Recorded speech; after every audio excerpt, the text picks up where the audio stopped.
Hey everybody, it's Mike again. I just wanted to do a secondary follow-up review of the Eagle Claw Chappelle Bayrunner.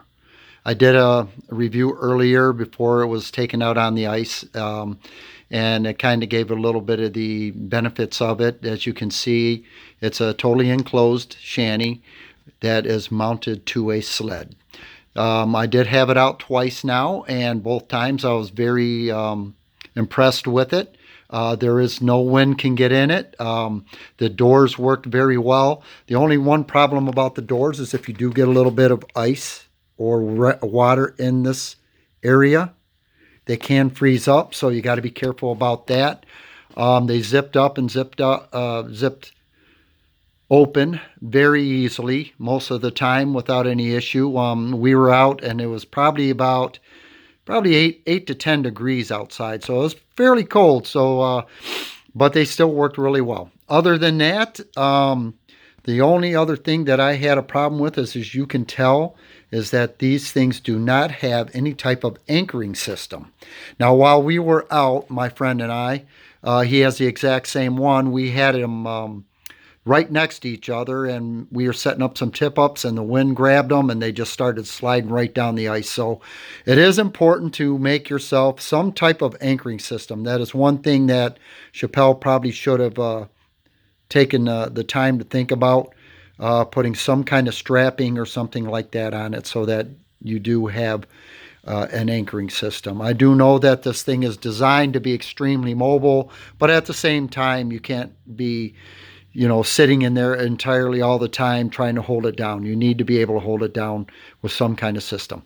So me and my friend Ed, we've been brainstorming, and I want to show you a couple things that I had done to it after I bought it, to maybe, if you happen to buy one of these, you might think about doing. Well, one of the things is that we did think about the anchoring system, and what we're going to do, let me open her up here. Me, personally, I am going to take some of these Harbor Freight tie downs. They're the cinch tie downs. They're only 6 feet long. If you look really close in this back corner, there's a bolt right there. Now there's a bolt there. Then, of course, there's a bolt in that corner. And then over there in that corner. And then, of course, in this corner, right back here, if you can see it. I'm going to pull that bolts out of there, and I'm going to feed an eye bolt up through the bottom of that, and then put the nut back on it. That way you have an eye bolt in this corner, right in here, sticking down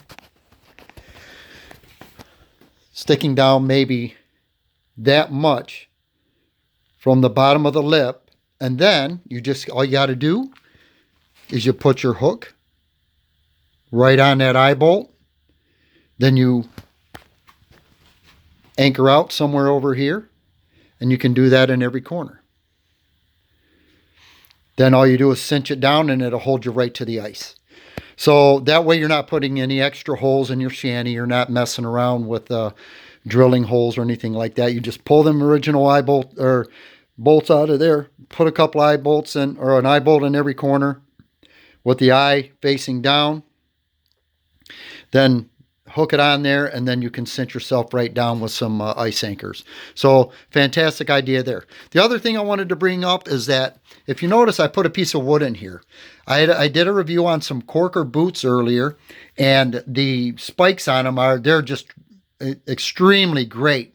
The boots worked fantastic. The spikes worked fantastic, but boy, did it beat up the bottom of my shanty. If you look real close here, you can see all the pits and the marks, and that's only from being out there twice.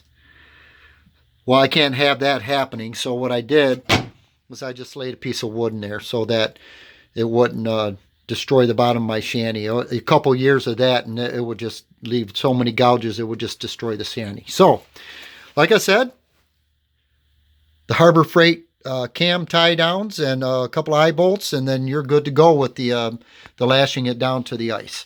Now, there's a couple other things. When I got this shanty, I also got this light bar right here. The light bar was free. I got it from Frank's Great Outdoors, and they gave that as a bonus for those who purchase this shanty at the Ultimate Fishing Show in Novi. So I tried to come up with a good idea on how to mount this light bar. So what I did is, if you look, this bar here, that's your main bar holding up the shanty when you open it up. So I took a piece of PVC, mimicked that bar to some degree, cut these little divots in the side so that it will go right around the bar. One on that side, one on that side. Then I screwed the light bar to the center of the PVC.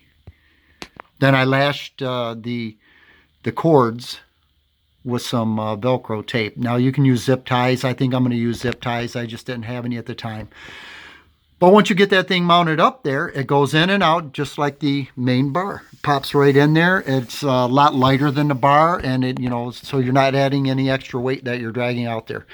The cord comes down just like this, and then it attaches just like that to any 12-volt battery. That just happened to be an extra battery that I had. So anyway, that's one thing that we did. Then I put in this drawer underneath the electronics shelf. We had all this open space under here, underneath the electronics shelf. So I figured, well, what would be a good idea is to make some kind of drawer so you could put your lures and stuff in. So I made this. You latch it like that, as you can see. The only thing I wish I would have done is I wish I would have doubled it up, made it wider so that you could take these out. Let me get this out of here real quick. I wish I would have taken that and made it that thick so I could put 2 in there, stack them so I could put 6. Right now you can put 3 in there all the way across. So one in the middle, and then another one. But you could put just about anything you want in there. So put that back in there. Put that back in there. Flip that up. Push it in, latch it.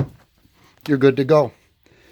The other thing is that on this side, of course, you got your buckets. You got to make sure that whatever buckets you get, they can only be the height of a standard bucket.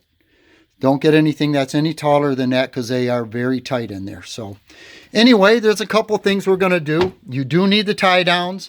Our idea is, like I said, is to pull out them bolts, put the eye bolts in. Pretty decent idea about mounting a light in here, just like that. And then the drawer right there. We're going to do some other things too. Maybe put some pockets in on the side, like right there. Or maybe put some small pockets for like bait pucks and stuff like that with some Velcro curtains. Because these things, of course, tear out. Well, I'll just get some more fabric like that. Put some Velcro around it.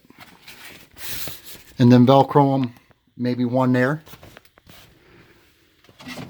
Or maybe a couple right here. Right above the shelf. So that you got pouches to put your bait pucks or your pliers or your spreaders for pikes and stuff that you're always looking for whenever you get a flag. So anyway, I hope you like this review. Me and Ed are both very happy with this shanty so far, except for the lack of tie downs. I will say this: you definitely need to get a Smitty sled. This thing is tough to pull out on the ice whenever you're on any kind of snow. Check out my review on the Smitty sled on how I built it.